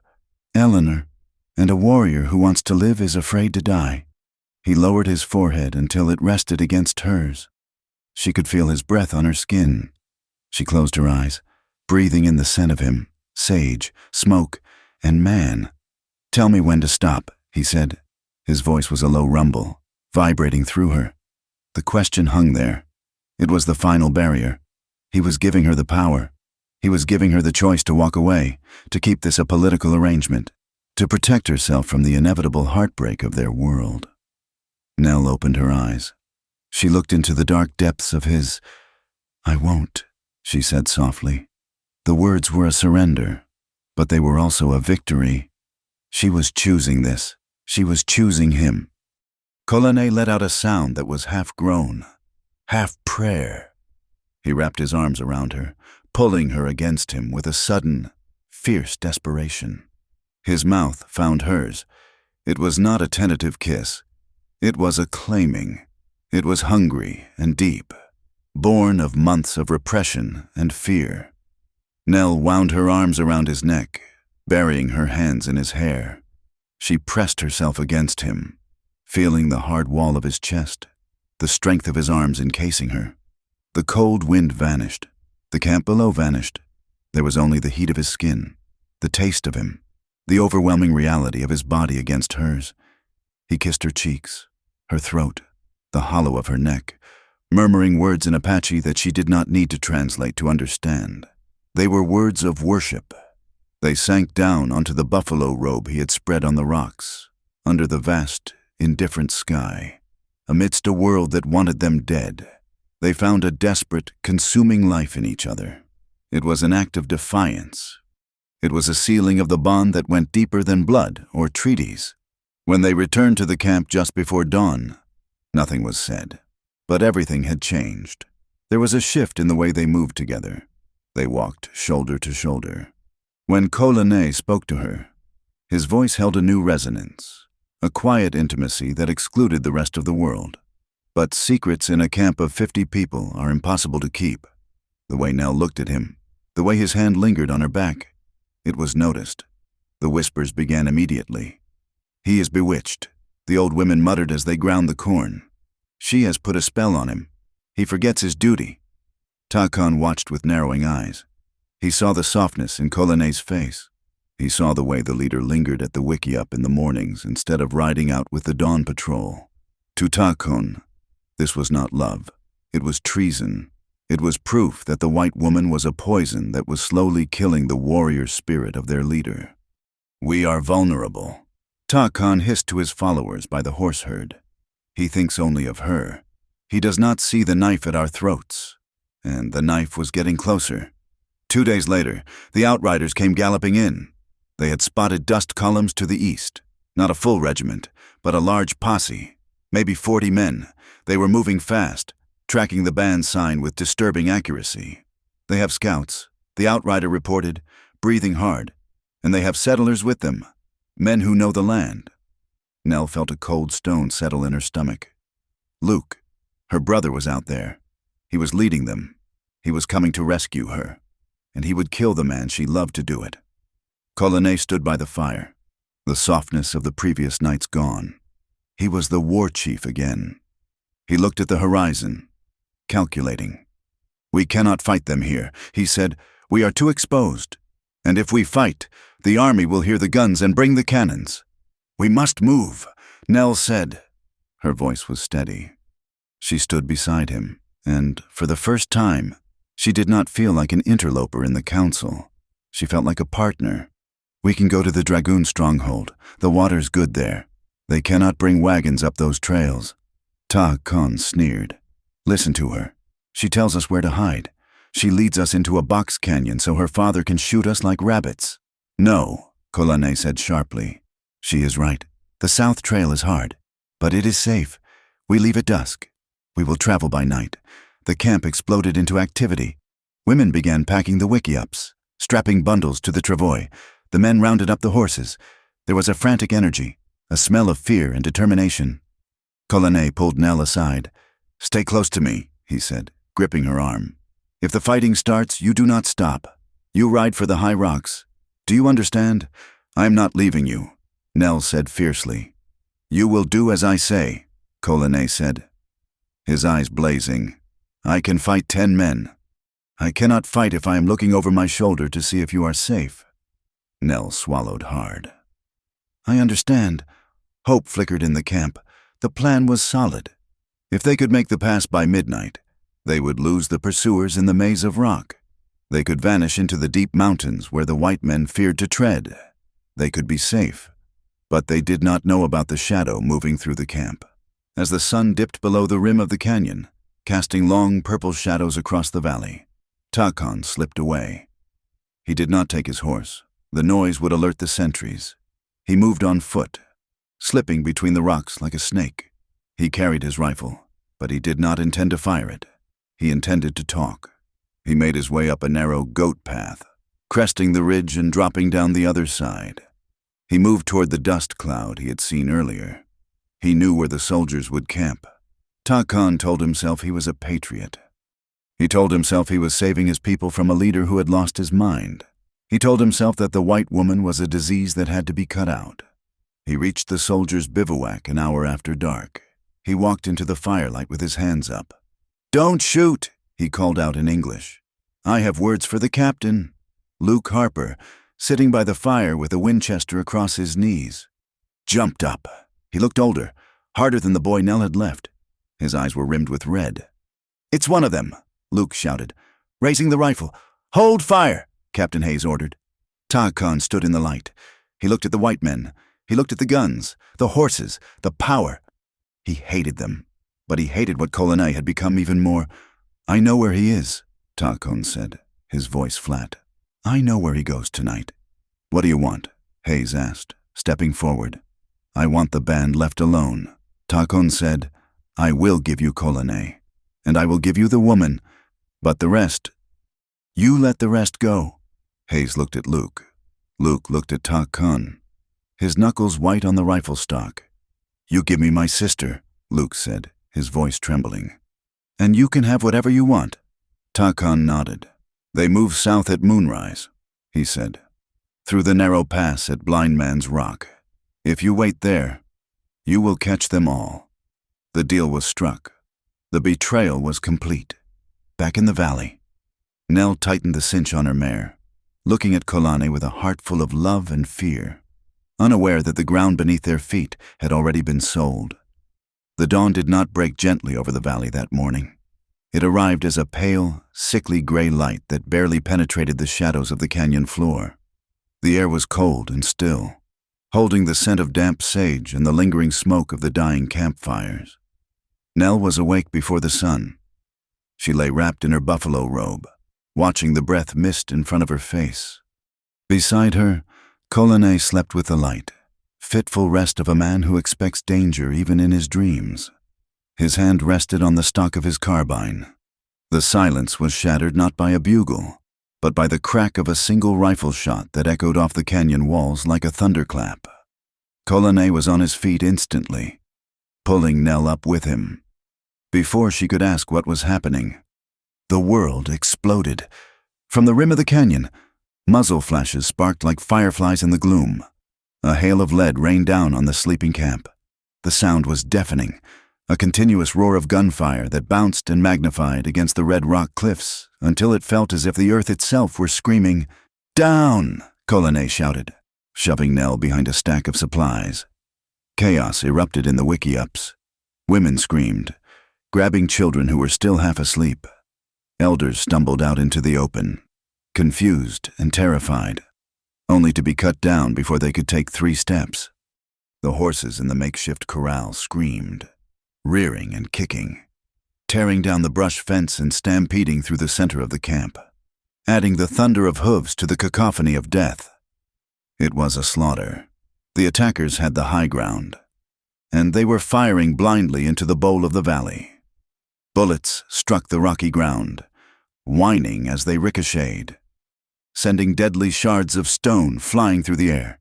Dust rose in choking clouds, mixing with the gunpowder smoke to turn the dawn into a blinding, gritty fog.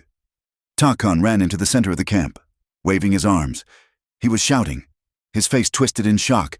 "Stop!" he screamed in English, looking up at the ridge. "Stop! We surrender! The deal! The deal!" He thought he could control the storm he had summoned. He thought Captain Hayes and the settlers wanted a negotiation. But the men on the ridge were not interested in deals. They were interested in vengeance. A bullet struck the dirt inches from Khan's foot, and another clipped his shoulder, spinning him around. He stared up at the invisible shooters, the realization of his betrayal crashing down on him. They did not care about his help. To them, he was just another target. Nell peered over the crates, coughing in the dust. Through the haze, she saw a young mother, a girl named Esha, who had only just started smiling at Nell a week ago, running toward the stream with her baby pressed to her chest. "Esha!" Nell screamed. "No!" A bullet caught the young mother in the back. She fell forward, curling her body around the infant as she hit the ground. She did not move again. The baby's wail rose thin and high over the gunfire. Nell felt a sickness rise in her throat, hot and acidic. This was not war. This was not a battle between soldiers. This was murder. She saw Nateja trying to herd a group of elders toward the shelter of the cliff overhang. Nateja was fierce, shouting commands, pushing the slow-moving old ones forward. Suddenly, Nateja stumbled, clutching her thigh. Blood bloomed dark against her buckskin skirt. She fell to one knee but dragged herself back up, refusing to leave the elders behind. Any illusion Nell had held about the nobility of her own people, about the civilized justice of the United States Army, shredded in that moment. The men on the ridge, men she might have known, men who bought flour at the mercantile, were shooting women and children in a box canyon. "We must go!" Colonel's voice was in her ear. He was firing back, his face grim and set in lines of iron. He was not firing wildly. Every shot he took was calculated to suppress the attackers on the lower ridge, buying seconds for his people. He grabbed Nell's arm. "The cleft! Go to the cleft!" He pointed toward a fissure in the canyon wall. A narrow, shadowed crack behind a screen of mesquite that only the band knew about. It was a steep, treacherous chimney that led up to the high plateau. "Run!" he commanded. "I will cover you." Nell scrambled to her feet. The air was thick with lead. She could hear the bullets buzzing past her like angry hornets. She ran toward the cliff, bending low. "Eleanor!" The voice cut through the din, familiar and terrifying. Nell froze for a fraction of a second. She looked toward the mouth of the valley. Thomas Harper was riding into the camp, flanked by blue-coated soldiers. He was not on the ridge. He had ridden in with the ground force. His face was red with exertion and fury. He held a pistol in one hand, scanning the chaos. "Eleanor," Thomas roared, "come to me. You are safe." A soldier near him spotted her. "There she is," he shouted. "We found her." The soldier spurred his horse toward her, a grin on his face. He thought he was the hero of the story. He thought he was rescuing the damsel from the dragon. Nell looked at the soldier. Then she looked at her father. Thomas was reaching out his hand, his eyes wild with a possessive desperation. "Come here, girl," Thomas shouted. "Run to me." Nell looked at them, and then she looked down. A child of 5 or 6 years, a little girl with wide, terrified eyes, was frozen near a burning wickiup, too scared to move. Nell made her choice. It was not a choice of words, but of action. She turned her back on her father. She turned her back on the army, on the town, on the safety they promised. She lunged for the child, grabbing the little girl's arm. "Come on!" Nell screamed over the roar of the fire. She hauled the child up and ran, not toward Thomas, but away from him. She ran toward the jagged dark line of the cleft, deeper into the Apache stronghold. Thomas Harper watched his daughter run. He saw her grab the Indian child. He saw her turn away from his outstretched hand as if he were the devil himself. His arm dropped. His face crumpled, the rage draining away to leave a raw, gaping heartbreak that quickly hardened into a cold, toxic hate. She was not running from captors. She was running with them. "Get her!" Thomas screamed, his voice breaking. "Get her back!" But Nell and the child had vanished into the smoke near the cliff wall. Near the entrance to the cleft, Colonel was holding the line. He fired, levered the action, and fired again. He saw Nell make it to the shadows. Relief washed over him, followed instantly by a fresh wave of violence. Takon stumbled toward the cleft, clutching his bleeding shoulder. He saw Colonel reloading. "You!" Takon spat, blood flecking his lips. "You made us soft. You brought this on us." Takon raised his knife, his eyes mad with pain and betrayal. He lunged at Colane, blaming the leader for the treachery of the white men. Colane sidestepped, catching Takon's wrist, but he did not have to strike. A shot rang out from the soldiers advancing through the smoke. Takon stiffened. A red stain spread across the center of his chest. He looked at Colane, his eyes clearing for a brief, terrible moment. "They lied," Takon whispered. He collapsed into the dust, dead before he hit the ground. Colonel looked at the fallen warrior, a man who had been his friend, then his rival, and finally, a victim of his own hope. There was no time to mourn. "Go!" Colonel shouted to the remaining warriors. Up the rock. He turned and followed Nell into the fissure. The cleft was a nightmare of vertical rock and choking dust. It was barely wide enough for a horse, and they had to leave the animals behind. The survivors scrambled up the steep slope on hands and knees, pulling themselves over boulders, gasping for air. Nell pushed the little girl ahead of her. Her hands were scraped raw against the sandstone. Her lungs burned. Below them, the sounds of the massacre continued. The shouting of the soldiers, the screaming of the dying horses, the crackling of the fires consuming their home. They climbed until their muscles seized. They climbed until the sounds of the valley faded into a dull, distant roar. When they finally emerged onto the high plateau, the sun had fully risen. It was a different world up here. The wind whipped across the flat, exposed rock, cold and merciless. There was no water. There was no shelter, just miles of scrub and stone stretching out under a blindingly bright sky. The group that collapsed onto the hard earth was small. Kolane, Nell, Nateha, 3 elders, 4 warriors, and 2 children. That was all. 50 people had gone to sleep in the valley. 12 stood on the plateau. Nell fell to her knees, her chest heaving. She looked at the group. They were covered in gray dust and bright blood. They looked like statues carved from grief. Nateha was sitting against a rock, her face pale, pressing a piece of cloth to her thigh. The blood was seeping through her fingers. Nell crawled over to her. "Let me see," she gasped. Nateha moved her hand. The bullet had passed through the fleshy part of the outer thigh. It was a clean hole, but it was bleeding heavily. Nell looked down at her blue dress, the dress she had been married in, the dress that marked her as a white woman. She grabbed the hem and ripped it. The sound of the tearing fabric was loud in the silence. She ripped it again and again, tearing long strips of cotton from the skirt until she was left in her shift and petticoats. She bound Nateha's leg, pulling the knot tight. Nateha hissed in pain but gripped Nell's shoulder. "Good," Nateha whispered.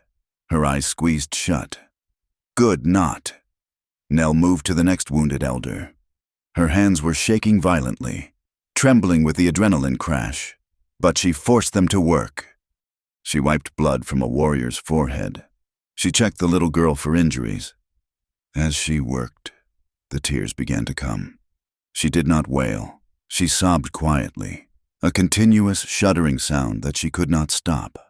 The images of the valley, Esha falling, the baby screaming, the look on her father's face, played over and over in her mind.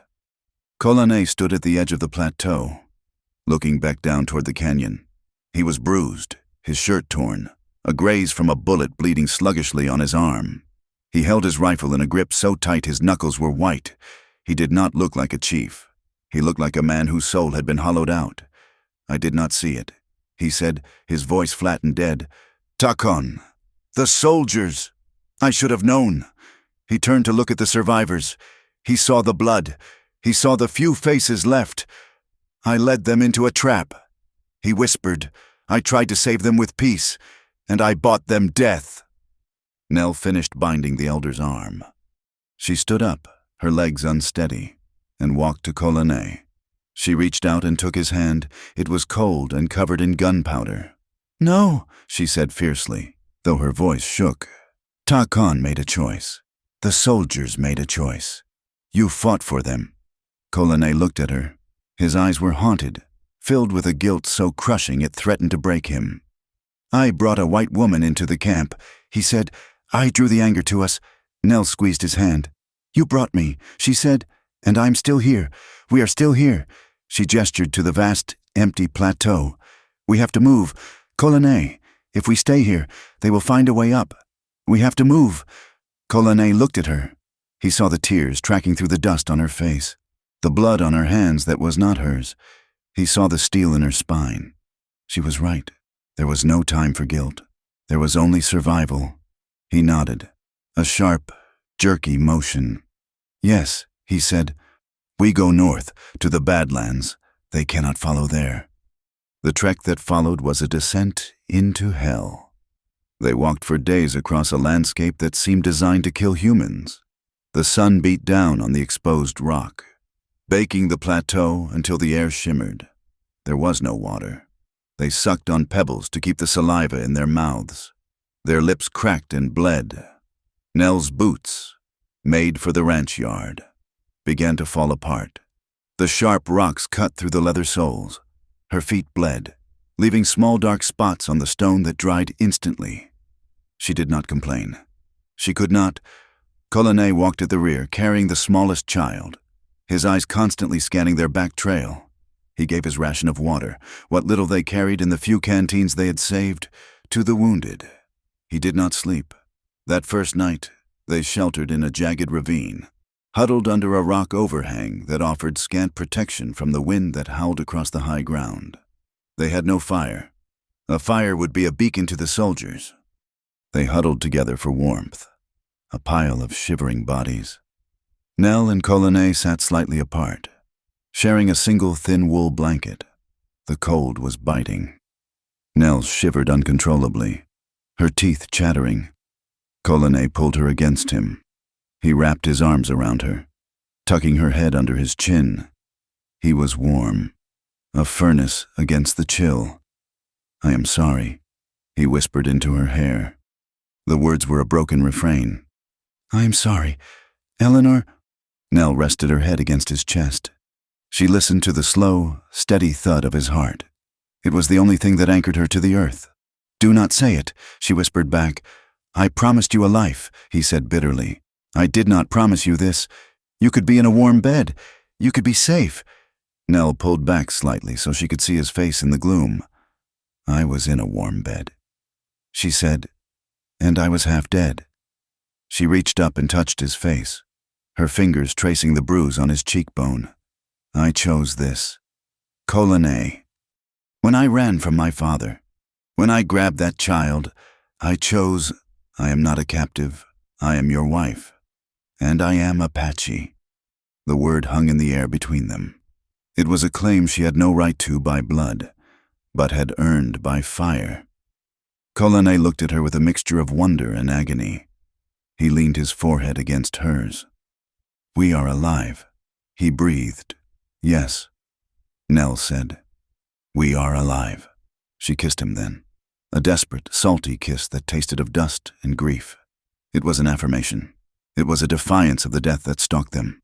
In the dark, under the rock, their bodies pressed together not just for warmth, but to prove that they still existed, that they had not been erased. The days blurred into a haze of suffering. Hunger became a constant, gnawing companion. They ate lizards they caught on the rocks. They ate the roots of cactus. They moved like ghosts, placing their feet carefully to avoid leaving tracks. Nell found a strength she did not know she possessed. When the elders faltered, she was there. "Come," she would say, offering her shoulder. "Just to that rock. We rest at that rock." She took charge of the water. It was a thankless, terrible task to deny a crying child a drink, but she did it. "Sip," she commanded, holding the canteen. "Just a sip. We need it for tomorrow." The survivors watched her. The suspicion in their eyes began to fade, replaced by a dull, weary respect. She suffered as they suffered. She bled as they bled. She did not ask for more than her share. On the 5th day, they met a pair of wandering Navajo sheep herders in a remote canyon.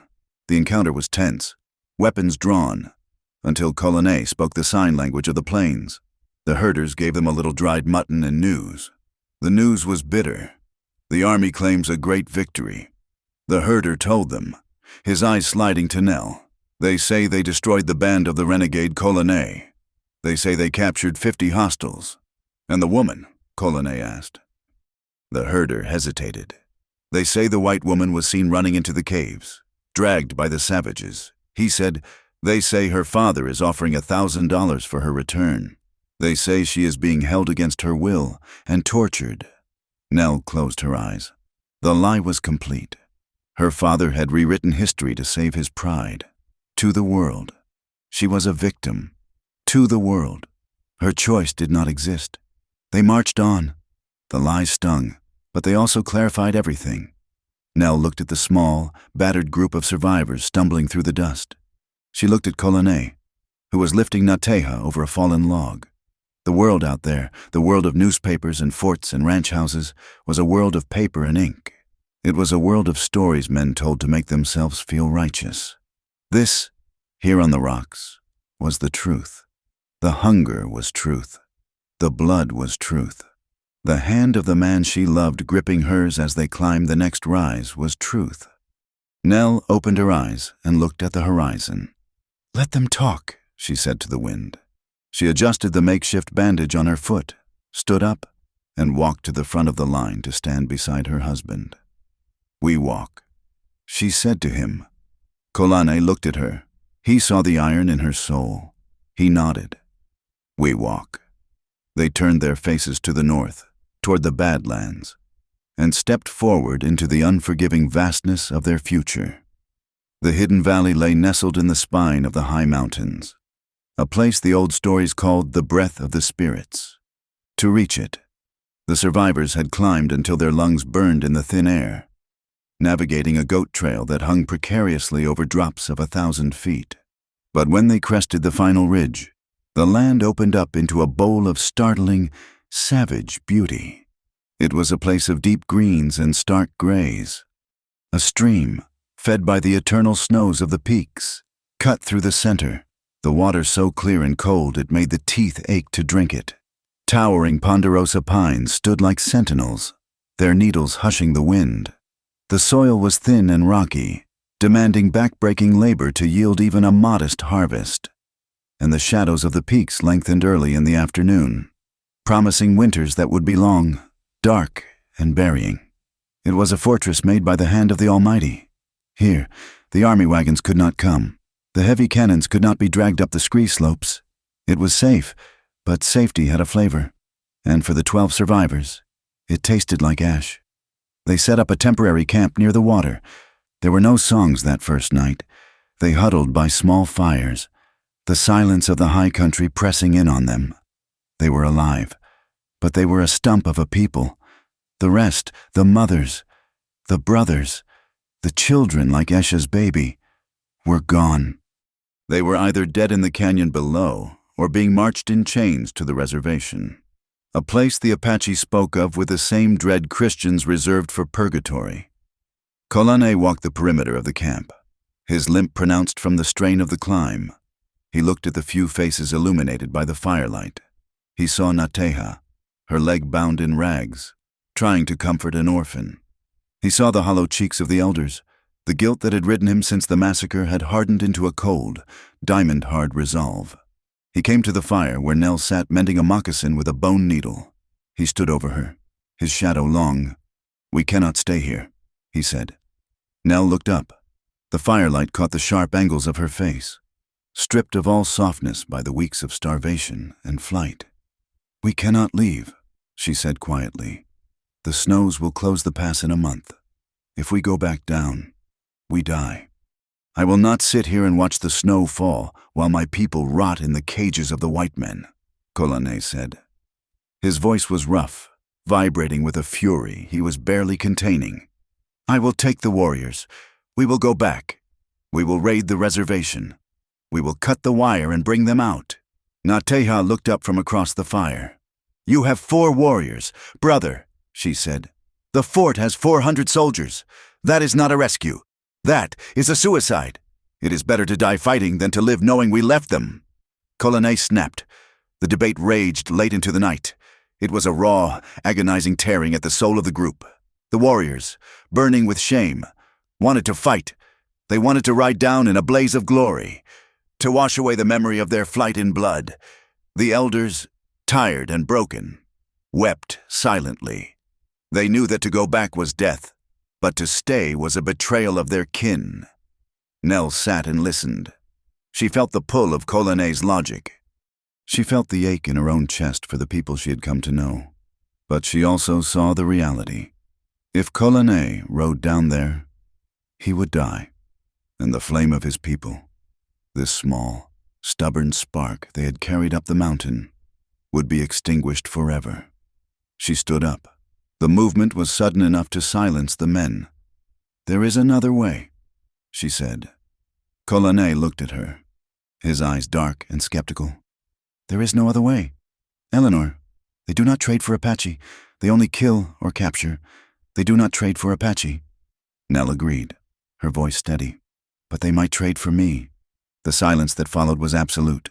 The wind sighed through the pine boughs. A lonely sound. Nell walked around the fire until she stood before her husband. I am not just the wife of Colonel, she said. I am Eleanor Harper. I am the daughter of Thomas Harper. I am the white woman the newspapers say was stolen. If I walk into that fort, they have to listen to me. No, Colonel said immediately. It was a guttural rejection. You do not go back. I go back to negotiate. Nell pressed. I go back to tell the truth. I will tell them that I was not stolen. I will tell them that the army slaughtered women and children. I will threaten to tell that story to every newspaper in the territory unless they make a deal. And what deal is that? Nateha asked. Her voice hushed. We offer them a peace they can brag about, Nell said. We tell them the raiding stops. We tell them the war is over. In exchange, they release the captives to us. They let us live here, in the high country, and they leave us alone. Colonel grabbed her shoulders. His grip was hard, bruising. You think they will let you walk out again? He hissed. You think your father will let you leave? They will lock you in a room. They will say you are mad. I will never see you again. I am not the girl who left that ranch, Nell said, looking into his eyes. I am stronger than they are. Colonel, and I know them. They are tired. Captain Hayes is tired. They want an end to this as much as we do. It is a trap, Colonel said, shaking her. I will not let you do it. I will not send you into the den of the wolves. Then you choose death, Nell said, her voice dropping to a whisper. If you raid, you die. If we stay and do nothing, the spirit of this band dies. This is the only path that leads to life. She pulled away from him and walked into the darkness of the trees. Colonel stood by the fire, his chest heaving. He looked at Nateha. His sister looked back at him, her eyes sad and knowing. She has the heart of a war chief, Nateha said softly. She is right, brother. Colonel found Nell an hour later by the stream.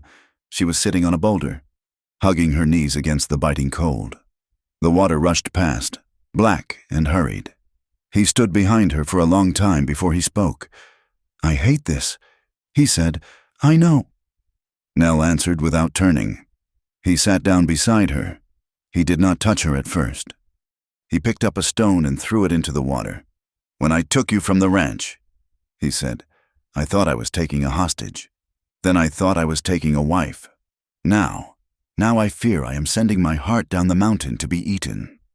Nell turned to him. She took his cold hand in both of hers. You are not sending me, she said. I am going. I am choosing to fight with the only weapon I have. You fight with a rifle. I fight with my name. Colonel looked at her. He saw the resolve in her jaw, the same stubborn set he had seen the day she refused to run to the soldiers in the burning valley. He realized then that he could not forbid her. To lock her in this valley would be to do exactly what her father had tried to do, to own her, to decide her fate. He raised his hand and cupped her face. His thumb traced the line of her cheekbone. If you do not come back, he whispered, his voice cracking, I will burn the territory down. I will leave nothing standing. I will come back, Nell promised. They held each other then. It was not a gentle embrace. It was a clinging, desperate thing. They breathed each other in, memorizing the scent of skin and pine, the feel of the pulse beneath the surface. They made quiet vows against the cold skin of each other's necks, promises that defied the logic of the frontier. Nell left 2 days later. She did not ride alone. Colonel and the 4 remaining warriors escorted her down the treacherous trail. Stopping a mile from the fort, they would wait in the rocks. If she did not return by sunset on the second day, they would attack. It was a futile plan, but it was the only one they had. Nell rode the last mile alone. She wore a dress of buckskin that Nateha had sewn for her, but she wore her bone necklace openly. Her hair was braided in the Apache style. She rode straight toward the gates of Fort Gannon, her back straight, her eyes fixed forward. The sentry on the wall saw her coming. He squinted against the sun, then lowered his rifle in disbelief. "Open the gate!" he shouted, his voice cracking. "It's her. It's the Harper girl." Nell rode into the courtyard. The fort was a swirl of dust and activity. Soldiers stopped their drilling. Laundresses paused over their tubs. A silence rippled outward from her horse until the entire parade ground was still. She did not dismount. She sat on her mare, looking down at them. She saw the shock in their faces. They had expected a broken thing, a woman ravaged and weeping. Instead, they saw a woman who sat a horse like a queen, whose skin was brown from the sun, and whose eyes held no fear. "Eleanor?" The voice came from the steps of the command post. Thomas Harper stood there. He looked 10 years older than when she had last seen him. His hair was entirely white. He held a hat in his hands, crushing the brim. Nell looked at her father. She felt a pang of pity, but it was distant, like looking at a stranger. "Hello, Pa," she said. Thomas ran down the steps. He reached for her bridle, his hands shaking. "My God," he wept. "My God, you're alive. When you ran, we thought they had drugged you. Get down. Get down, child." He reached up to pull her from the saddle. "Don't," Nell said sharply. Thomas froze. He looked up at her, confusion clouding his tear-filled eyes. "Nell, it's me. It's Pa. You're safe now. We'll get you a doctor. We'll get you some proper clothes. We'll fix this. I am not broken," Nell said, her voice carrying across the courtyard. "And I am not staying." Captain Hayes emerged from his office. He walked slowly toward them, his eyes fixed on Nell. He saw the buckskin. He saw the braid. And he saw the way she looked at him, with the cold assessment of an enemy commander. "Miss Harper," Hayes said, touching the brim of his hat, "you are a long way from home. I am here to speak for my husband," Nell said. Thomas flinched as if she had struck him. "Don't say that word." "He is a savage. He kidnapped you." "He is the leader of the people you massacred in the valley," Nell said, turning her gaze on her father. "And I am here to negotiate the release of the survivors you took in chains." Thomas stepped back, his face draining of color. "Negotiation? Eleanor, have you lost your mind? You are a victim. I am a messenger," Nell said. "I want to speak with you. Captain, inside, and I want the Indian agent present." The negotiation took place in Hayes's office. It smelled of stale tobacco, starch, and nervous sweat. Nell sat in a wooden chair, refusing the tea they offered. She laid it out clearly. She described the attack on the valley. She named the women who had died. She described the baby on the ground. She spoke with a clinical, icy precision that made the government agent, a soft man from the East, turn pale. "This is the story I will tell," Nell said. "I will write it down. I will send it to the papers in San Francisco and New York. Heroic army slaughters mothers and infants." Hayes rubbed his temples. He looked exhausted. The campaign had been a disaster.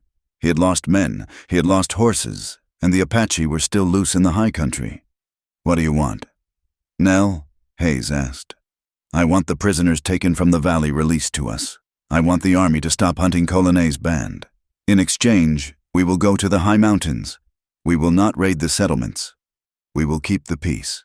And if we say no," the agent blustered, "if we simply keep you here for your own protection, then my husband burns the territory," Nell said calmly. "And I scream the truth from every window until you have to gag me, and you will never have your peace." Hayes looked at her. He saw the resolve. He knew the cost of a protracted guerrilla war in the mountains.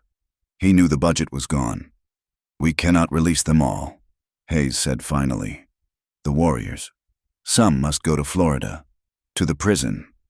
We cannot let the men who fired on troops walk free." Nell fought for every soul. They haggled like horse traders over human lives. In the end, she won the release of the women, the children, and the elderly. The warriors who had been captured would be sent east. It was a bitter pill, but it was the best she could get. When she walked out of the office 2 hours later, she had a paper signed by the captain. Thomas was waiting for her by her horse. He looked at the paper in her hand. "You are going back to him," he said. It was not a question. "Yes," Nell said. He stepped closer. His face was twisted with a pain that was terrible to witness. "If you get on that horse, Eleanor, you are dead to me. You are no daughter of mine. You are a traitor to your race and your blood." Nell looked at the man who had raised her. She remembered the fear in his house, the silence, the crushing weight of his expectations. "I was dead in this house." "Pa," she said softly. "I was a ghost. I am alive now." She mounted the horse. She gathered the reins. "Goodbye. Thomas," she said. She turned the horse toward the gate. She waited for him to call out, to say he loved her, to offer some bridge across the chasm. But he stood rooted to the earth, his pride anchoring his boots to the dust, watching her go with eyes of stone.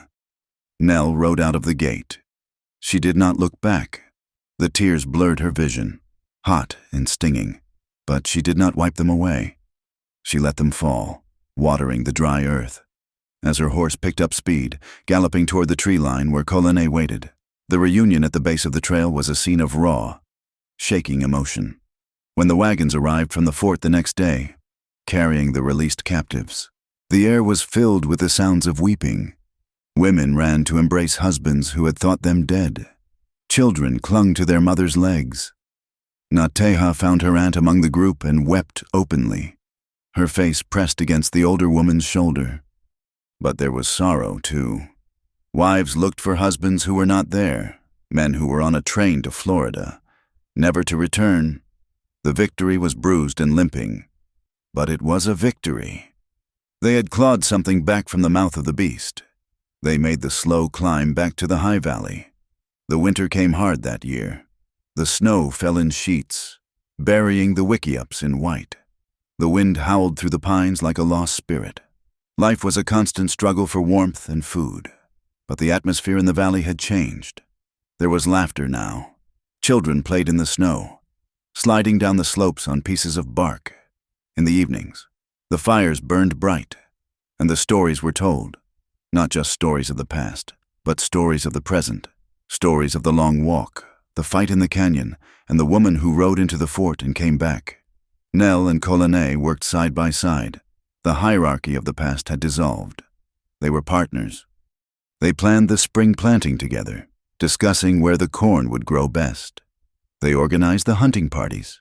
When disputes arose in the band, the people looked to both of them for judgment. Their love, forged in the furnace of danger, settled into a deep, abiding rhythm. It was in the way Colonne would warm her hands in his when she came in from the cold. It was in the way Nell would read the fatigue in his eyes and quietly take the burden of leadership from him for an evening. Their moments alone were sacred, in the quiet of their shelter. With the blizzard raging outside, they would lie wrapped in the buffalo robes. The desperate urgency of their early days had softened into a profound, leisurely exploration of each other. They spoke in whispers of the future, of the children they might have, of a world that they would build within these cliffs. One evening, late in the season, the sky cleared. The first snow of the new year began to fall, huge, soft flakes drifting down in the silence. Colonne and Nell stood at the edge of the valley, looking out over the drop-off. The world below was a vast expanse of white, beautiful and indifferent. Colonne wrapped his arm around her waist, pulling her back against his chest. She leaned into him, feeling the solid warmth of his body. He rested his chin on the top of her head. "We survived the winter," he said softly. "We did," Nell answered. He turned her in his arms so that she faced him. He looked down at her face, tracing the lines that the sun and the wind had etched there. She was not the smooth-skinned girl he had seen at the well. She was weathered. She was scarred. She was beautiful. He leaned down, his forehead resting against hers, his voice dropping to that low, intimate register that always made her shiver. "Tell me when to stop." "Eleanor." It was the question he had asked on the ridge. It was the question he had asked when the snows began. It meant everything. "Tell me when the burden is too heavy. Tell me when the cold is too deep. Tell me when you want to go back." Nell looked up at him. Her eyes were bright with tears, but they were also bright with a stubborn, fierce joy. She reached up and tangled her fingers in his hair, pulling him down to her. "I never will," she whispered. She kissed him, and the snow fell around them, settling on their hair and their shoulders, binding them together. They stood there for a long time, two small figures against the vastness of the American West. Below them lay a world built on prejudice and power, a world of lines drawn on maps and hatreds nursed in the heart. But up here, in the breath of the mountains, they had carved out a space that belonged only to them. Their hands were intertwined, their bodies leaned into one another against the cold wind, and their love, quiet and fierce and unbroken, endured. Thank you for listening to this story of Nell and Colonne. It has been a journey through the dust and the snow, and I am grateful you walked this path with us. I would love to hear your thoughts on their journey. Please leave a comment below and tell me where you are listening from. It is always amazing to see how far these stories travel. If you enjoyed this tale of the Wild West, please consider subscribing to the From Wild West channel so you do not miss the next adventure. Share your thoughts in English, and let us keep the spirit of these stories alive together. Until next time.